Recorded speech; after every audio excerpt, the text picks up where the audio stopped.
मैं आज भारत परिषद अधिनियम 1909 की चर्चा करूंगा। इस अधिनियम को मार्ले मिंटो सुधार अधिनियम के नाम से भी जाना जाता है, क्योंकि जब इस अधिनियम को पारित किया गया उस समय लॉर्ड मिंटो भारत के गवर्नर जनरल यानी वायसराय थे और लॉर्ड मार्ले लंदन में भारत सचिव के पद पे कार्यरत थे। और तो इसीलिए इस अधिनियम को मार्ले मिंटो सुधार अधिनियम के नाम से भी जाना जाता है। आइए हम इसके अलग अलग पहलू को देखते हैं। तो सबसे पहले हम देखेंगे कि इसकी पृष्ठभूमि को देखेंगे कि आखिर वह कौन सी पृष्ठभूमि थी, क्यों इस अधिनियम को पारित करने की जरूरत पड़ी थी ब्रिटिश सरकार को या ब्रिटिश संसद को। तो हम उसको देखेंगे कि वो पृष्ठभूमि कौन सी थी। दूसरा हम ये देखेंगे कि इस अधिनियम के अंतर्गत क्या क्या मुख्य प्रावधान थे, इन प्रावधानों के बारे में विस्तार से देखेंगे। इसके अलावा इन दो के अलावा पृष्ठभूमि और प्रावधान के अलावा हम एक चीज और देखेंगे, वो ये कि इनमें कमियां क्या थी। इस अधिनियम के जो प्रावधान थे इसकी कमियां क्या थी, इसकी कमियां क्या थी इसको देखेंगे। और एक और देखेंगे कि इस अधिनियम पे कांग्रेस के नेताओं की प्रतिक्रिया क्या रही।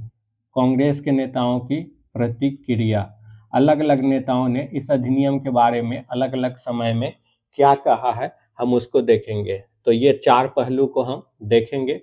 तो आइए हम शुरू करते हैं सबसे पहले इसकी पृष्ठभूमि से कि आखिर वो कौन से बैकग्राउंड थे, वो कौन से कारण थे जिसकी वजह से इस अधिनियम को पारित किया गया। तो सबसे पहला कारण बनता है स्वदेशी आंदोलन। आप जानते हैं कि 1905 में लॉर्ड कर्जन के समय में बंगाल का विभाजन किया गया और बंगाल विभाजन के खिलाफ स्वदेशी आंदोलन शुरू हुआ। ये स्वदेशी आंदोलन काफ़ी व्यापक था और गहरा था। व्यापक और गहरा इसीलिए था कि ये तो केवल बंगाल विभाजन के लिए शुरू हुआ था, बंगाल विभाजन के खिलाफ, लेकिन इसका प्रसार पूरे भारत के स्तर पे था। आप जानते हैं कि इसका नेतृत्व लाला लाजपत राय ने दिल्ली और पंजाब के इलाके में लाला लाजपत राय, सरदार अजीत सिंह, सैयद हैदर, इसके अलावा दक्षिण भारत में चिदम्बरम पिल्लई, महाराष्ट्र और पश्चिमी भारत में बाल गंगाधर तिलक, इन लोगों ने इसका नेतृत्व किया। तो बंगाल विभाजन के खिलाफ जो स्वदेशी आंदोलन बंगाल से शुरू हुआ वो पूरे भारत में फैल गया और सरकार के खिलाफ बहुत तीखी प्रतिक्रिया जनता के बीच से सामने आई थी। तो स्वदेशी आंदोलन की वजह से सरकार के भीतर एक बेचैनी थी कि उनके खिलाफ जनता में आक्रोश तो बढ़ता ही जा रहा है, जन चेतना और राष्ट्रवाद की भावना भी बढ़ती जा रही है। तो इसका जो जो जनता के बीच ये राष्ट्रवाद की चेतना बढ़ती जा रही थी, इसको दबाना उनका उद्देश्य था।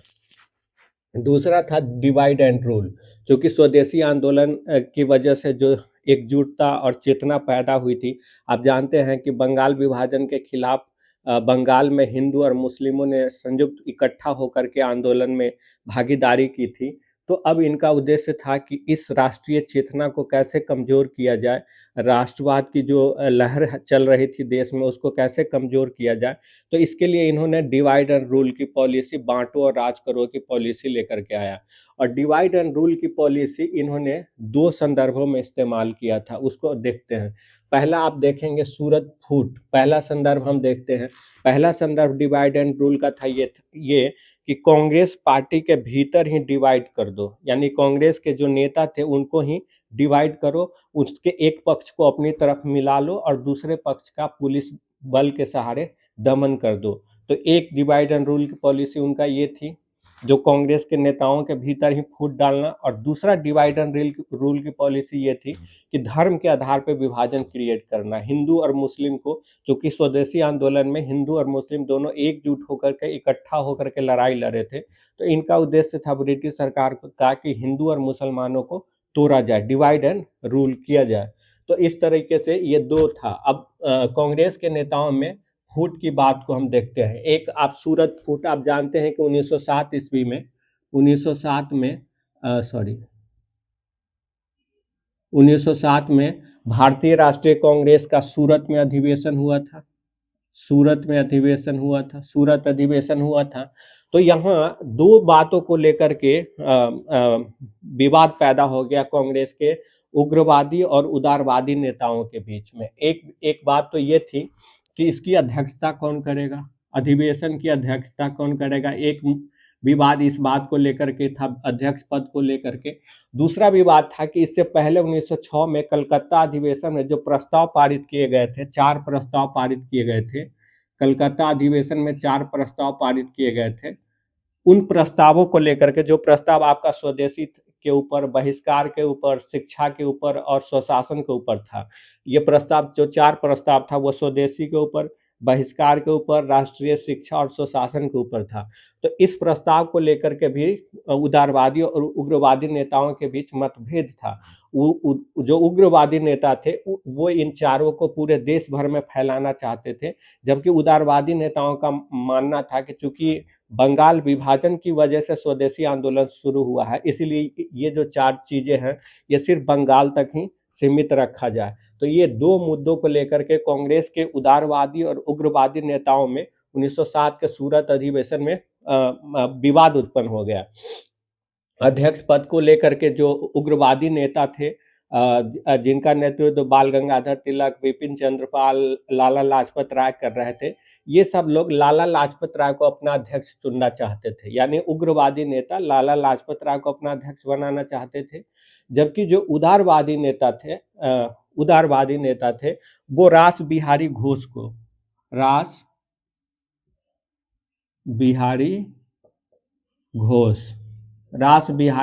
को अपना अध्यक्ष चुनना चाहते थे। तो एक तरफ उग्रवादी नेता लाला लाजपत राय को अपना अध्यक्ष चुनना चाहते थे, यानी कि इस सेशन की अध्यक्षता के लिए लाला लाजपत राय को चुनना चाहते थे, लेकिन उदारवादी नेताओं के तरफ से रास बिहारी घोष को अध्यक्ष बनाए जाने का दावा किया जा रहा था। और इसी को लेकर के दोनों के बीच में मतभेद हुआ। आखिरकार रास बिहारी घोष को अंत में अध्यक्ष पद के लिए चुन लिया गया। तो 1907 का जो सूरत अधिवेशन शुरू हुआ था ताप्ती नदी के तट पर, तो इस सूरत अधिवेशन की अध्यक्षता रास बिहारी घोष ने किया। लेकिन आगे जब अधिवेशन शुरू हुआ तो जो 4 प्रस्ताव पारित किए गए थे 1906 के कलकत्ता अधिवेशन में, उन 4 प्रस्तावों को लेकर के नरमपंथी यानी कि जो उदारवादी थे और जो गर्मपंथी यानी जो उग्रवादी थे, उनके बीच उनके बीच विवाद शुरू हुआ। और वो विवाद इतना तीखा था कि वो झड़प, हाथापाई और उन सब में बदल गया। फिर पुलिस आई और दोनों पक्षों को अलग किया। तो ये तो जो कांग्रेस के भीतर 1907 का फूट हुआ था, तो ब्रिटिश सरकार ने इसका लाभ उठाना चाहा। चूंकि कांग्रेस के जो उदारवादी नेता थे वो संवैधानिक रास्ता पर विश्वास करते थे, तो इसीलिए ब्रिटिश सरकार ने कुछ संवैधानिक सुधार लाने का विचार बनाया कि कुछ संवैधानिक सुधार लाया जाए जिससे कि उदारवादी नेताओं को अपनी तरफ मिला लिया जाए और जो उग्रवादी नेता है उनका दमन किया जाए, उनको जेल में बंद किया जाए। और फिर आप देखेंगे कि 1908 ईस्वी में बाल गंगाधर तिलक को जेल भी भेज दिया जाता है और तमाम दूसरे नेताओं को भी जेल भेजा जाता है। तो एक तो सूरत फूट था जिसका लाभ उठाना चाह रही थी ब्रिटिश सरकार, तो उसकी वजह से भी ये अधिनियम आया। और एक था मुस्लिम लीग का गठन। आप जानते हैं 1906 में मुस्लिम लीग का गठन हुआ था। ये मुख्य रूप से मुस्लिम जमींदारों के द्वारा इस मुस्लिम लीग का गठन किया गया था। और ये वो मुस्लिम जमींदार थे जो ब्रिटिश सरकार के समर्थक हुआ करते थे। तो ये मुस्लिम लीग का गठन हुआ था और मुस्लिम लीग ने मिंटो से मिलकर, जो कि उस समय वायसराय थे, अपने लिए एक अलग प्रतिनिधित्व की मांग की थी, एक अलग प्रतिनिधित्व मंडल की मांग की थी। यानी जो चुनाव की प्रक्रिया थी उसमें अलग प्रतिनिधित्व की, उनके लिए अलग व्यवस्था होना चाहिए, निर्वाचन मंडल की अलग व्यवस्था होनी चाहिए, इसकी मांग उन्होंने की थी। तो ये यहाँ भी इनको ये हिंदू और मुसलमान को डिवाइड करने का एक प्लान इनके दिमाग में आ गया था। तो ये 4 परिस्थिति थी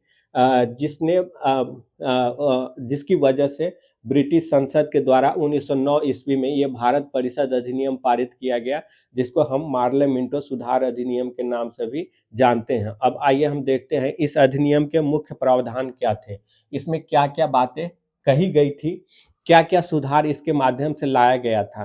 तो पहला ये था कि केंद्रीय जो विधान परिषद था, यानी जैसे अभी आप देखते हैं कि एक पार्लियामेंट है हमारे केंद्र में और अलग अलग राज्यों की विधानसभाएं हैं, तो उसी तरह जो केंद्र की विधान परिषद उस समय थी, यानी कि जो सेंट्रल लेवल पे कानून बनाने का काम जिस संस्था के द्वारा किया जाता था उसका नाम था केंद्रीय विधान परिषद या इंपीरियल लेजिस्लेटिव काउंसिल। तो इंपीरियल लेजिस्लेटिव काउंसिल के का विस्तार किया गया। इंपीरियल लेजिस्लेटिव काउंसिल के सदस्यों की संख्या में वृद्धि की गई।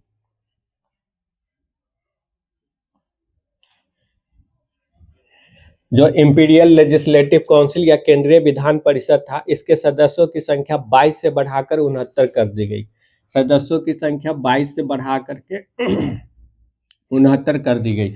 यानी कि जो 1892 का भारत परिषद अधिनियम था, उसमें इसके केंद्रीय विधान परिषद के सदस्यों की संख्या 22 थी, लेकिन 1909 के अधिनियम के तहत इसकी सदस्यों की संख्या बढ़ा करके 69 कर दी गई। और जो 69 सदस्यों की संख्या बढ़ा करके की गई, उसमें कहा गया कि दो तरह के सदस्य होंगे। एक शासकीय सदस्य होंगे, शासकीय, और एक होंगे अशासकीय, अशासकीय। शासकीय और अशासकीय दो तरह के सदस्य होंगे। और जो 69 सदस्य थे, इनको दो हिस्सों में बांट दिया गया। तो शासकीय सदस्यों की संख्या तय की गई 37 और अशासकीय सदस्यों की संख्या तय की गई 32। अब ये जो 37 शासकीय सदस्य थे, इनका डिवीजन भी हुआ। इनका डिवीजन किस तरीके से हुआ? इनका डिवीजन ये हुआ कि कुछ पदेन सदस्य होंगे और बाकी के मनोनीत होंगे, बाकी के मनोनीत होंगे। तो ये पदेन सदस्य कौन होंगे? पदेन सदस्य होंगे जो वायसराय है और उनके परिषद के जो सदस्य हैं वो पदेन सदस्य होंगे। तब वायसराय और उनके परिषद के सदस्यों को मिला करके कुल सदस्य कितने होते थे? 9 होते थे, कुल 9 होते थे पदेन सदस्य। तो 9 पदेन सदस्य हो गए और बच गए 28। तो ये 28 मनोनीत सदस्य होते थे। और ये 28 सदस्यों का मनोनयन किसके द्वारा किया जाता था? ये वायसराय के द्वारा ही किया जाता था। तो ये 37 सदस्यों का इस तरह डिवीजन हो गया। 9 सदस्य जो थे वो वायसराय और उनके परिषद के, एक तो 9 में से एक वायसराय हो गए थे, एक उनके असाधारण सदस्य होते थे, तो 2 हो गए, और 7 उनके बाकी सदस्य होते थे। तो ये कुल 9 सदस्य जो पदेन सदस्य थे, और बाकी 28 सदस्य थे जो मनोनीत होते थे, और इनका मनोनयन भी वायसराय के द्वारा ही किया जाता था। जो 32 अशासकीय सदस्य थे, इनको भी 2 हिस्सों में बांट दिया गया था, एक तो 5 और 27। तो जो 5 थे, 5 जो सदस्य थे ये मनोनीत होते थे फिर से वायसराय के द्वारा ही, ये भी वायसराय के द्वारा ही मनोनीत होते थे। और बाकी 27 का निर्वाचन होता था। तो इनका निर्वाचन किसके द्वारा होता था? 27 का। इस 27 का निर्वाचन कोई जनता के द्वारा नहीं होता था, बल्कि जो प्रांतीय विधान परिषद थी उनके सदस्यों के द्वारा, जो प्रांतीय विधान परिषद थी उसके सदस्यों के द्वारा इन 27 का निर्वाचन किया जाता था। तो ये आपने देख लिया कि केंद्रीय विधान परिषद के सदस्यों की संख्या 22 से बढ़ाकर 69 कर दी गई थी। उसमें 37 अशासकीय सदस्य थे, 37 शासकीय सदस्य थे और 32 अशासकीय सदस्य थे। फिर जो 37 शासकीय सदस्य थे उसमें से 9 पदेन सदस्य थे, 28 वायसराय द्वारा मनोनीत सदस्य थे, और जो अशासकीय सदस्य थे उसमें से 32 थे, उसमें से 5 वायसराय द्वारा मनोनीत थे, और जो 27 थे वो प्रांतीय विधान परिषद के द्वारा निर्वाचित किए जाते थे। तो ये हमने देखा केंद्रीय विधान परिषद की संरचना को।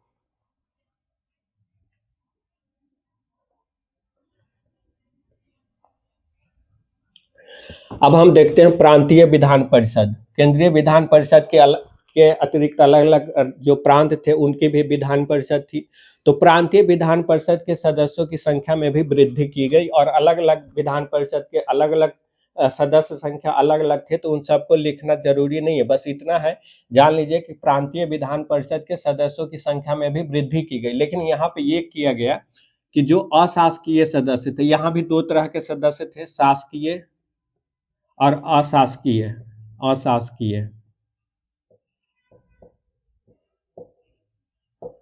अशासकीय। तो जहां आपने देखा केंद्रीय विधान परिषद में जो शासकीय सदस्य थे उनकी संख्या वो बहुमत में थे, उनकी संख्या कितनी थी? 37 थी।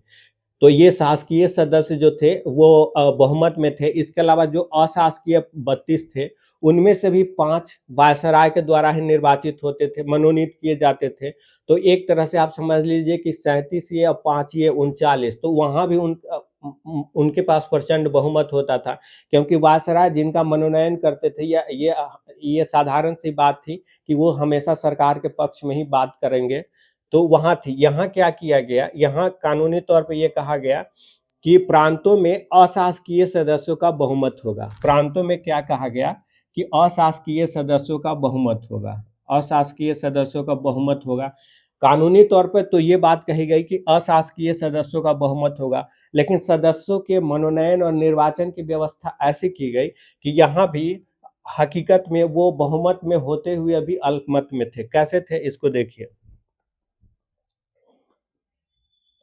जैसे हम एक यहाँ मद्रास के उदाहरण लेते हैं। मद्रास जो विधान परिषद था, उसके सदस्यों की कुल संख्या थी 47। उसके सदस्यों की कुल संख्या 47 थी और ये इस तरह बटा हुआ था, 21 शासकीय और 26 अशासकीय। मतलब 21 शासकीय सदस्य थे, शासकीय, और 26 अशासकीय, अशासकीय, ये 26 अशासकीय थी। तो देखने के तौर पे तो ये लग रहा है कि जो अशासकीय सदस्य हैं वो बहुमत में हैं, लेकिन हकीकत ऐसा नहीं था, क्योंकि 21 में से 5 सदस्यों का, 21 में से 5 सदस्य वायसराय, वहाँ के जो गवर्नर थे, प्रांतीय जो गवर्नर होते थे, उनके द्वारा मनोनीत किए जाते थे। प्रांतीय गवर्नर द्वारा मनोनीत किए जाते थे, ये मनोनीत किए जाते थे। ठीक, तो 21 यहाँ 21 का ही निर्वाचन होता था, 5 तो सरकार के द्वारा ही मनोनीत होते थे। तो आप समझ लीजिए यहाँ भी ये 5 फिर से यहाँ आ जाता है, क्योंकि ये सरकार के पक्ष में आ गया। तो कानूनी देखने के लिए बाहरी तौर पे तो यहाँ इन्होंने कह दिया कि अशासकीय सदस्यों का बहुमत होगा, लेकिन इन सदस्यों के निर्वाचन और मनोनयन की व्यवस्था ऐसी की गई थी कि यहाँ भी सरकार का ही बहुमत हो गया था। और जो प्रांतीय परिषद के जो 21 सदस्य निर्वाचित होते थे, 5 तो मनोनीत होते थे अशासकीय, और 21 जो निर्वाचित होते थे, 21 जो निर्वाचित होते थे, इनका निर्वाचन किसके माध्यम से होता था? इनका निर्वाचन नगर पालिका के सदस्य, नगर निगम के सदस्य, जिला परिषद के सदस्य, चेंबर ऑफ कॉमर्स के सदस्य, और जो विश्वविद्यालय के सीनेट होते थे, उसके सदस्यों के द्वारा ही इनका निर्वाचन किया जाता था। तो यहाँ पे चुनाव निर्वाचन प्रणाली तो शुरू की गई। इससे पहले 1892 का जो भारत परिषद अधिनियम था, उसमें भी निर्वाचन प्रणाली, अप्रत्यक्ष निर्वाचन की शुरुआत की गई थी, लेकिन उस परिषद अधिनियम में कहीं भी निर्वाचन शब्द का उल्लेख नहीं किया गया था, जानबूझ करके। लेकिन 1909 का जो भारत परिषद अधिनियम है, इसमें पहली बार स्पष्ट रूप से निर्वाचन शब्द का उल्लेख किया गया और निर्वाचन की एक स्पष्ट प्रणाली विकसित की गई थी। तो ये हमने देखा प्रांतीय विधान परिषद की जो संरचना थी उसको।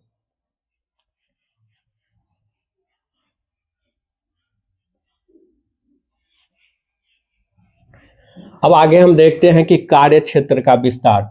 जो दोनों ही स्तर के विधान परिषद थे, चाहे वो केंद्रीय स्तर के विधान परिषद हो या प्रांतीय स्तर के विधान परिषद, इनके कार्य क्षेत्र का विस्तार किया गया। और इनके कार्य क्षेत्र का विस्तार करके क्या क्या किया गया?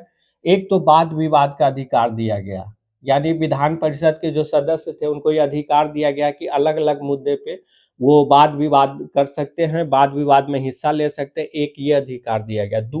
दूसरा अधिकार दिया गया पूरक प्रश्न पूछने का। आप जानते हैं कि 1892 का जो भारत परिषद अधिनियम था, उसमें सदस्यों को प्रश्न पूछने का अधिकार तो दिया गया था, लेकिन पूरक प्रश्न पूछने का अधिकार नहीं था। तो 1909 के अधिनियम में वहां से एक कदम आगे बढ़ते हुए पूरक प्रश्न पूछने का अधिकार दिया गया। अगला, इसमें बजट के ऊपर बहस करने का अधिकार दिया गया, बजट के विवेचना का अधिकार दिया गया। बजट के विवेचना और बहस के लिए स्पष्ट नियम बनाया गया और बजट पे भी बहस करने और प्रश्न पूछने का अधिकार दिया गया। लेकिन बजट पे मतदान का अधिकार अभी नहीं दिया गया। बजट पे मतदान का अधिकार नहीं था, यानी कि बजट को मतदान के माध्यम से अस्वीकृत करने का कोई अधिकार नहीं था, क्योंकि अगर मतदान होता और ज्यादा सदस्य अगर उसके खिलाफ होते तो जाहिर है बजट अस्वीकृत हो जाता। तो ये अधिकार यहाँ भी सदस्यों को नहीं दिया गया कि वो मतदान पे अधिकार कर सके। लेकिन इसके अलावा सदस्यों को यह अधिकार दिया गया कि वो स्थानीय निकायों के लिए धन की मांग कर सकते हैं। जो स्थानीय निकाय थे उनके लिए धन की मांग कर सकते हैं। इसके अलावा वो कर में संशोधन के लिए प्रस्ताव विधान परिषद में रख सकते हैं। जो उस समय कर लगे हुए थे उस कर में संशोधन, कटौती, वृद्धि, इसके मामले में वो प्रस्ताव सदन में या विधान परिषद में रख सकते थे। तो इनके कार्य क्षेत्र का इस तरह से विस्तार किया गया कि वाद विवाद का अधिकार दिया गया, पूरक प्रश्न पूछने का अधिकार दिया गया, बजट पे विवेचना का अधिकार दिया गया, लेकिन बजट पे मतदान का अधिकार अभी भी नहीं मिला।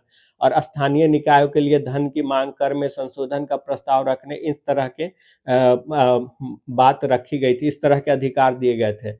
अगला 1909 का प्रावधान ये था कि उपराज्यपाल जो लेफ्टिनेंट गवर्नर होते थे, पहली बार जो गवर्नर थे या वायसराय थे उनके परिषद तो होते थे, पहली बार जो लेफ्टिनेंट गवर्नर थे उनको भी अपनी कार्यकारिणी परिषद बनाने का अधिकार दिया गया था। इसके अलावा इसका जो सबसे महत्वपूर्ण या सबसे कंट्रोवर्शियल विवादित प्रोविजन था वो था मुसलमानों के लिए पृथक निर्वाचन मंडल का गठन। मुसलमानों के लिए पृथक निर्वाचन मंडल का गठन। हमने आपको बताया था कि 1906 में मुस्लिम लीग का गठन हुआ था और मुस्लिम लीग के प्रतिनिधि लॉर्ड मिंटो से मिल करके अपने लिए एक अलग निर्वाचन मंडल की मांग किए थे। और ब्रिटिश सरकार का उद्देश्य भी था कि हिंदू और मुसलमानों को डिवाइड करना, बांटना, तो इसके लिए इसमें मुसलमानों के लिए अलग पृथक निर्वाचन मंडल के गठन का प्रावधान किया गया और कहा गया कि मुस्लिम प्रतिनिधियों सिर्फ मुस्लिम मतदाताओं के द्वारा ही चुनकर आएंगे। तो इस तरह का प्रावधान ही कि पृथक निर्वाचक मंडल का प्रावधान किया गया। पहली बार इसमें निर्वाचन शब्द की स्पष्ट व्याख्या की गई, हमने आपको बता दिया। और इसमें एक और प्रावधान था उम्मीदवारी रद्द करने का। यानी अगर सरकार को, ब्रिटिश वायसराय को अगर ये लगे कि केंद्रीय या प्रांतीय विधान परिषद के कोई सदस्य सरकार के लिए खतरा है, तो उसके उम्मीदवारी को रद्द करने का अधिकार जो था वो सरकार के पास था।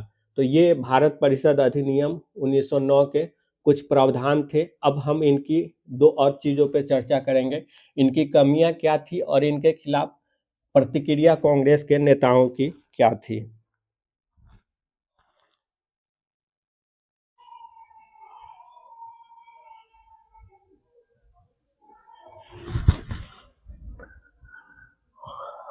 अब हम भारत परिषद अधिनियम की कमियां और इसके प्रति जो कांग्रेस के नेताओं की प्रतिक्रिया थी उसको देखते हैं। प्रतिक्रिया को देखते हैं।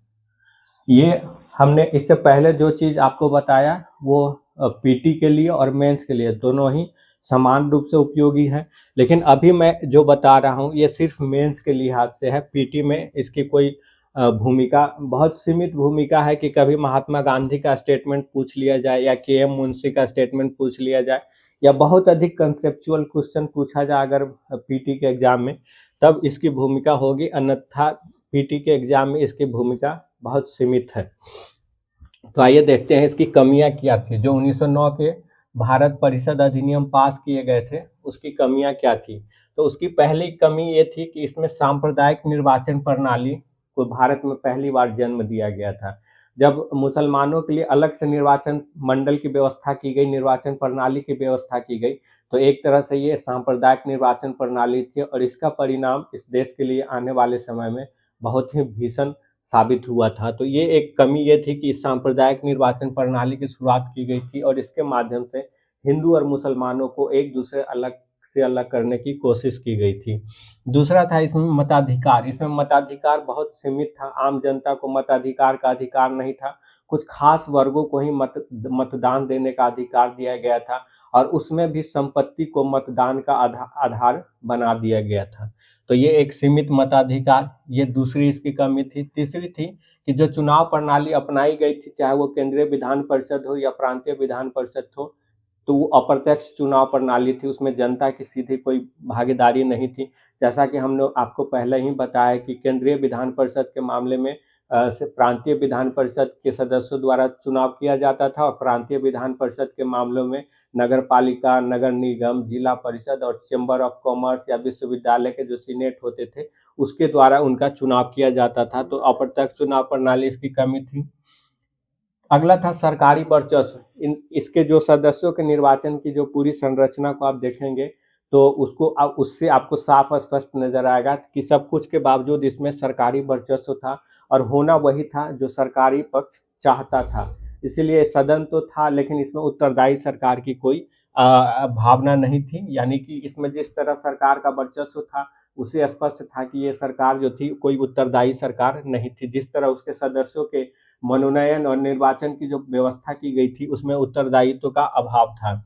अगला था भारत का विभाजन, जो 1909 का अधिनियम था। ये अधिनियम ही एक तरह से भारत विभाजन का पहला नींव था और मूल कारण था। इसको लेकर के आप दो स्टेटमेंट लिख सकते हैं। एक तो डॉक्टर राजेंद्र प्रसाद ने अपनी आत्मकथा में भारत विभाजन के लिए लॉर्ड मिंटो को जिम्मेदार ठहराया है। ये प्रश्न बीपीएससी के पीटी में एक बार पूछा गया है कि डॉक्टर राजेंद्र प्रसाद ने भारत विभाजन के लिए किसको जिम्मेदार माना है। तो डॉक्टर राजेंद्र प्रसाद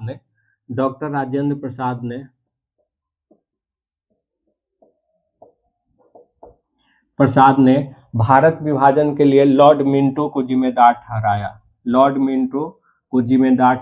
था। और जानते हैं आप कि ये जो भारत परिषद अधिनियम था, इसमें लॉर्ड मिंटो और लॉर्ड मार्लो दोनों की ही महत्वपूर्ण भूमिका थी। और इसीलिए डॉक्टर राजेंद्र प्रसाद ने लॉर्ड मिंटो को भारत विभाजन के लिए जिम्मेदार ठहराया। क्योंकि इसी परिषद अधिनियम के द्वारा भारत में सांप्रदायिक निर्वाचन प्रणाली को जन्म दिया गया और उसका परिणाम भयावह हुआ। दूसरा, स्वयं जो लॉर्ड मार्ले भारत सचिव था इस वक्त, लॉर्ड मार्ले जो भारत सचिव था, उसने लॉर्ड मिंटो को उस वक्त एक चिट्ठी लिखी थी। लॉर्ड मिंटो जो यहाँ के वायसराय थे, उसको चिट्ठी लिखी थी उन्होंने इस वक्त। और उसमें उस चिट्ठी में उसने कहा था, लॉर्ड मार्लो ने ही कहा था कि हम नाग के दांत बो रहे हैं,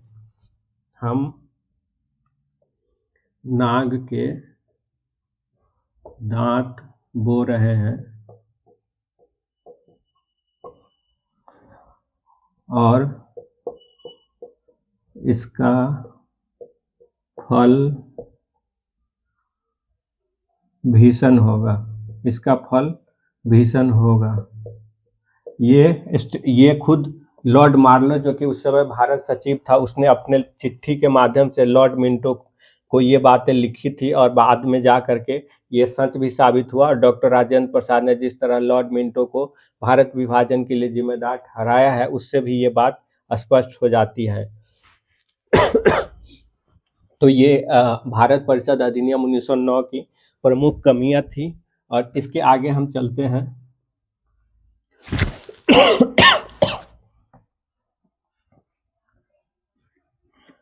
इस प्रतिक्रिया को, यानी कि जो भारत परिषद अधिनियम आया था, उसके बारे में कांग्रेस के नेताओं की क्या प्रतिक्रिया अलग अलग समय में रही। तो एक महात्मा गांधी है। महात्मा गांधी ने इस अधिनियम के बारे में लिखा था कि इसने हमारा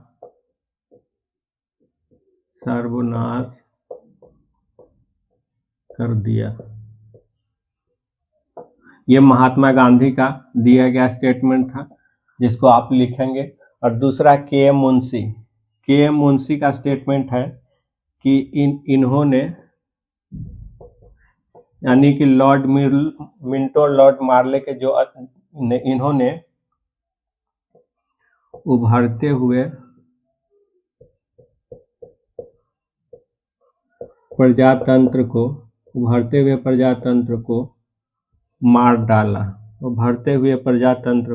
मार डाला। ये के एम मुंशी का स्टेटमेंट है। और ये आपका महात्मा गांधी का स्टेटमेंट है।